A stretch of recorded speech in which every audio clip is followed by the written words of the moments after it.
aggressive salesman who'd come to my office, and he built a relationship. He got me thinking about his product, and eventually we got a project, and I realized this project would be a place we could try out this precast gypsum. Now, we still had some reservations about it, so we didn't write it right into the base bid. We wrote it as an acceptable alternate bid. But you know what happened? The salesman had never built the same relationship with the contractors in the city. And in this was a $10 million project. We couldn't find a single contractor in the city who would bid this alternate because they didn't have a communication with the manufacturer.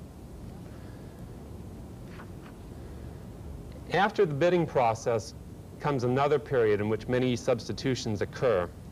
This is the negotiation phase now that you've identified a successful bidder. You've got a new influence here called a contractor who has the owner's ear, and more important, he's got the owner's pocketbook too. Now, not all substitutions that occur are bad for a project. A contractor can get involved in a project and bring a lot of good ideas and a lot of value engineering, if you will, to the project because he's got experience and he knows pricing and availability. But be aware that this is a phase at which if you've worked with a designer, you can't stop here because now you also have to have a relationship with the contractor. In the construction phase of a project, be aware that the subcontractors and suppliers become your ultimate purchasers. These are people who are also decision makers. Keep in mind, too, that in the ARC design office, you've got a construction administrator or an observer. And this person is responsible for evaluating the materials that are proposed to be used on the job, evaluating the work that goes in place.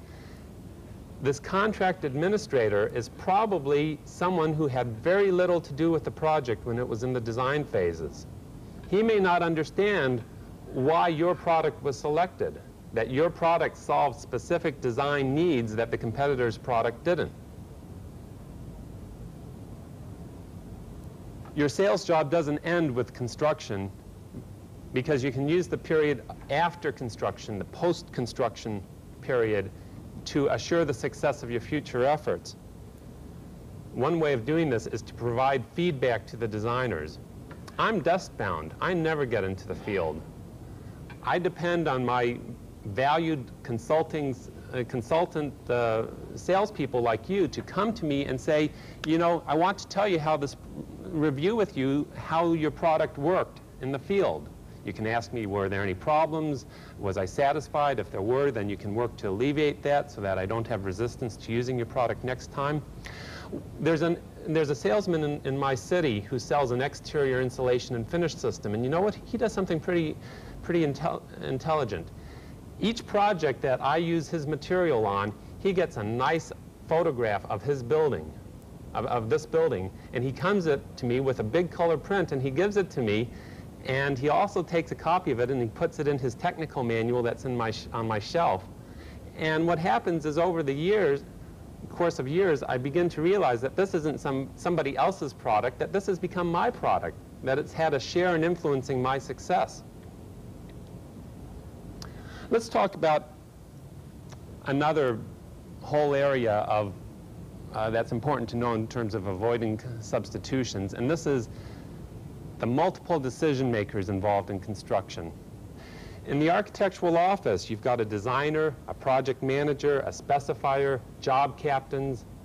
You've got a whole range of consultants who may or may not be in the same office. Engineers, landscape architects, interior designers. All these people will view the project differently.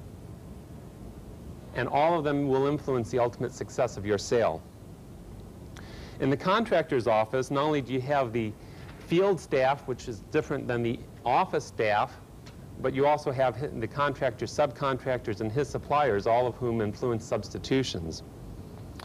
Contractors make lots of product selection decisions.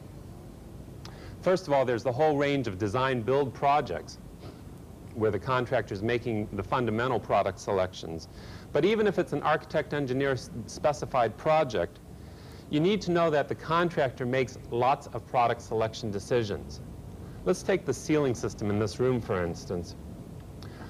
The guy who specified it probably named 3 or 4 manufacturers of the ceiling panel, the acoustical panel that's in the ceiling. He probably also named 3 or 4 suppliers of the metal grid that holds the ceiling in place. It's the contractor's responsibility to pick one from column A and one from column B and make sure that when you mix them, you don't get indigestion. It's also the contractor's responsibility to select products that were specified by performance or descriptive methods. For instance, this carpet may have been specified by describing a type of fiber and a pile height and a type of backing. And it's the contractor who ends up picking the mill that's actually going to make it. There's also a whole range of materials that are never written into the specification but are essential for the completion of the project. For instance, fasteners. What architect takes the time to say this is a number 12, 24, 1-inch screw hex washer head? We don't. The contractor's making that purchasing decision. And don't overlook the owner. Each of these decision makers has their own hot button, their own criteria to evaluate products. And you've got to make sure that you approach each of them with the right type of information at the right time. Let's just look at a couple of strategies you can use to do this. The first one is that I recommend, don't try to sell your product. Try to educate your client. It's not enough that I use your product. I have to also know why I used your product if you're going to avoid a substitution.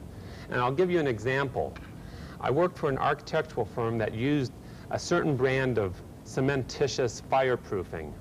And we got good sales representation from the salesman for this product. One day another salesman, who I also was a trusted supplier in town, came to my office. He said, "We'd like you to use our product as a substitution on this project under construction. And here's the test data, and you see it has a 2-hour UL fire rating." I said, "All right, we'll use it." Well, I got out into the field and nearly had a heart attack because it wasn't anything like what I was expecting. And I got back to my office and I tried to analyze what happened. Why was this substitution a failure as far as I was concerned? And realized that even though the salesman had gotten me, the first salesman had gotten me to use the product, the product we'd used for years, he had never taken the time to educate me about his competition, about the specific benefits of his product. Educate your client. Another point to avoiding substitutions is